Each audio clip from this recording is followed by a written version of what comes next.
Once again, the Jamaica Constabulary Force has been brought under the microscope after a number of police officers were recently arrested in what is being deemed as a criminal network being operated within the police force.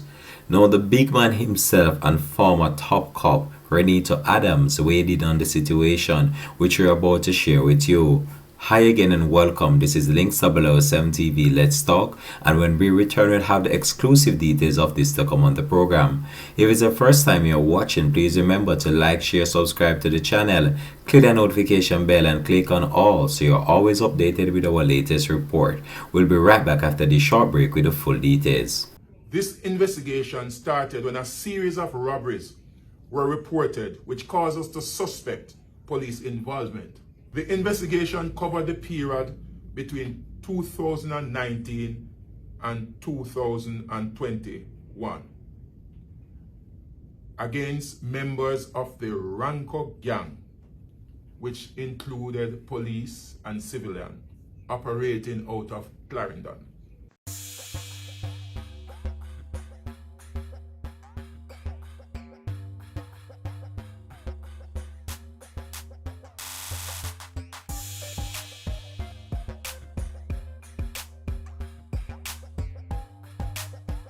Welcome back and thanks for joining us for the program. This is the Links 007 TV. Let's talk. Without no delay, let me just get straight into the meat of the matter after some real serious information was released by the Deputy Commissioner in charge of the crime portfolio within the Jamaica Constabulary Force, DSP Fitzbailey, at a press briefing that was recently held during the course of the week. So with that said, let me just discuss what we really want to talk about, and also to put back the Jamaica Constabulary Force under the microscope. So DSP Fitzbailey revealed that a number of police officers were recently taken into custody for serious involvement in criminal activity, which include plot to murder, kidnapping, and also a number of robberies that have taken place in various parts of the country. Now, with that said, when we look on the Jamaica Constabulary Force and what is going on in our country as it relates to crime and violence, it's a real cause for concern, considering these are the people that are supposed to be uplifting the law, or enforcing the law, I should say, in order for the betterment of our country. And when these people themselves are involved in criminal activities or the criminal underworld network, it's a real shocking information to be revealing right now. And when we look on what is going on, so if you can't trust the police and you can't trust the criminals, then who are you going to trust? And that's what we really want to discuss right now on the program. So the police are set over us to enforce law and order within the country, and they are supposed to protect, serve, and reassure the people. But these are the said people that are committing serious crimes against individuals, law-abiding citizens, which is very sad, and this is a very unfortunate situation right now to know that members of the police force, the Jamaica Constabulary Force to be specific, are involved in criminal activities, and this is real shocking when we look on what is going on in our country as it relates to crime and violence, and to see the spades of crimes that have been committed from last year leading into this year. It's a real cause for concern. So if we can't trust the police and you can't trust the criminals, who are you going to trust when these individuals are put over us? And with what was said by DSP Bailey, I know that a number of people now have lost their trust within the Jamaica Constabulary Force based on the revelation that was made recently by DSP Fitzbailey. This is just a shameful thing right now, and to look on what is going on in our country, this is a real shame to know that these individuals are put over us to enforce law and order, and these are the said people that are causing the network of crime to propel beyond the government and even the other rest of the police can even manage. When you have police within the force that are corrupt and they are involved in criminal activities, it makes it harder for the law-abiding police officers to get through to these individuals, or in order to make significant breakthrough in certain crimes that are being committed, because they have internal information, and internal information are given to them based on the fact that police officers are providing criminals with very vital information. So if somewhere is going to be searched, the criminals know about this even before the operation is actually carried out. And this is what really needs to be addressed. And I believe that the punishment should be harsher for police officers who really involve themselves in the criminal underworld, because we have seen how this problem has escalated to the point where people are becoming fearful even to live in their own homes. And if the government don't do something about this, who are we to call on? The police when you can't even trust them? So the big man himself, Renito Valentino Adams, weighed in on the situation, and I really want to share what he had to say in relation to these matters, plus many more things, in a clip that I am about to share with you right now.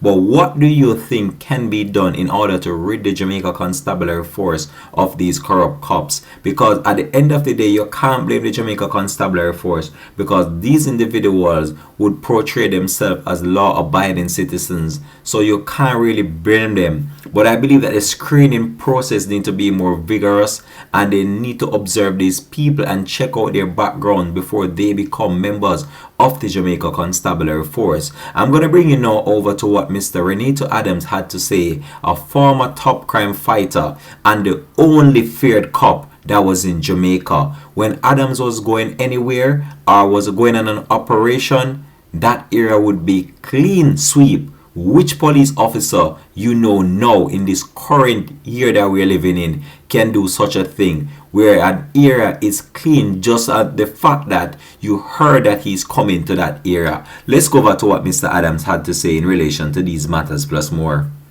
20 years ago, maybe not exactly, when I made a public pronouncement that corruption was in the force and members of the force were part of gangs in Jamaica, facilitating criminal elements and all that, supplying them information and all that stuff.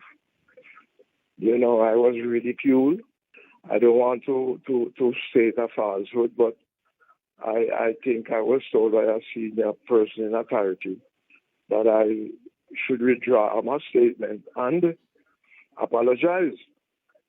I didn't, because I knew at the time, and I still do know, that many members of the force, as it also now exists, are a part of the criminal elements underworld out there. But it is not by accident, it is by design. So gangs organize themselves and to make sure some of them members join the police force and the army and other security apparatus to exact all the information, all the plans for raids, for roadblocks, for SO, and all these things, and to inform the gang. So much so that that they could operate without being caught. So if members are caught at this time, and I want to tell you too, they are not really policemen. They are only wolves in sheep clothing. So they take the opportunity to pronounce themselves or to project themselves as policemen or women.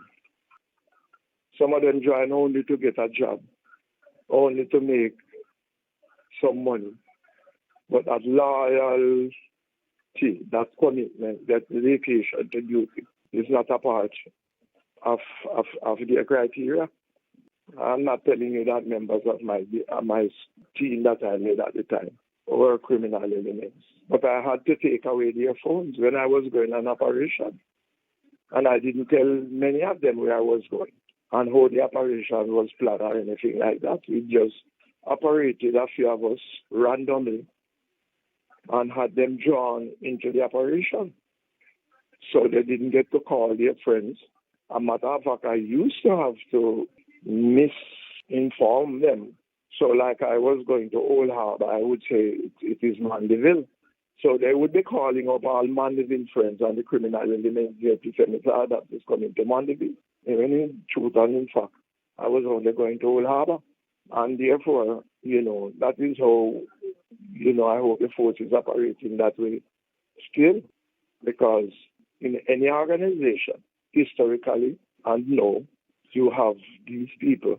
And I think one of the reasons for that, I'm not impressed that when a man or a woman applies to join the police force, that they are properly scrutinized from the day they went to kindergarten to the day they applied to join the force.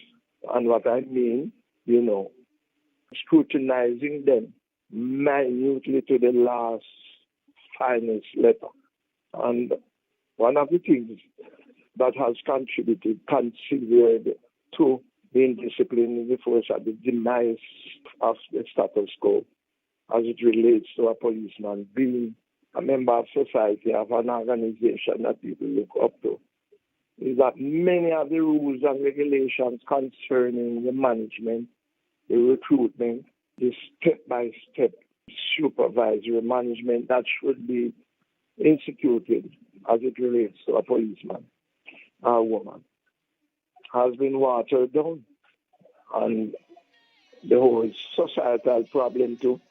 Some policemen find out that many influential people in the society don't want the policemen to operate in a particular way to deal with criminal elements. So the policemen get frustrated, and instead of being loyal, dedicated, committed policemen, they join the underworld and get the money and put in their pocket and drive a nice car and get a nice home. We have some good investigators. We have decent law-abiding citizens in the force who will investigate them and prosecute them right to so that they are brought to court, convicted and sent to prison. We have people who are in the force too. I think also in the majority. But the whole administration, one bad apple spoil everything. I remember I told this country long ago that every police in Jamaica, 10, 15 years ago, I don't know if it exists, or even up to 10 years ago, the gangs put one of their members to live in the vicinity of a police station, that every plan they have, every move they make, everybody who goes to the police station to make a report, they record it and know it. And that served at the time as a hindrance to effective and efficient police management. And the policemen also know that the laws that we have in Jamaica, right, and especially to do with criminal elements, do not necessarily serve all the time as a deterrent to criminality. They get bail, they go out and commit the same crime as often as they get bail. And the society is afraid to keep criminal elements behind bars. I don't know why. Some society, something, some persons must be gaining benefits from these actions. I don't know what kind of heart I have, but I find no problem to keep a criminal behind bars when he's convicted for 100 years. Or if he's not yet convicted, keep them behind bars until they are either convicted or free. Obviously, with their rights being protected. But criminal elements must feel and know that when they misbehave themselves, the punishment that will be exacted on them serve as a deterrent. In Jamaica, to me, prisons and jail don't come in like a dance hall where people put on pretty clothes and sing song and video and all that stuff. And the bling in prison and all that stuff. That doesn't serve to fight crime, my dear. That was the voice of former crime fighter Renito Valentino Adams, one of Jamaica's feared top crime fighter, or should I say the most feared top crime fighter that would have served years within the Jamaica Constabulary Force and would have reaped major success as well within the Jamaica Constabulary Force. However, I'm going to leave this report now. You listen what Renita had to say, and this is not a new problem that is being faced with the Jamaica Constabulary Force. This has been an ongoing problem within the Jamaica Constabulary Force. What do they plan to do about it in order to rid the Jamaica Constabulary Force of these criminal underworld that have been operating within the police force? This is where I'm going to leave this report. Thanks for watching. This has been Links 007 TV. Let's talk. Peace out and have a blessed and productive day from the Links TV family.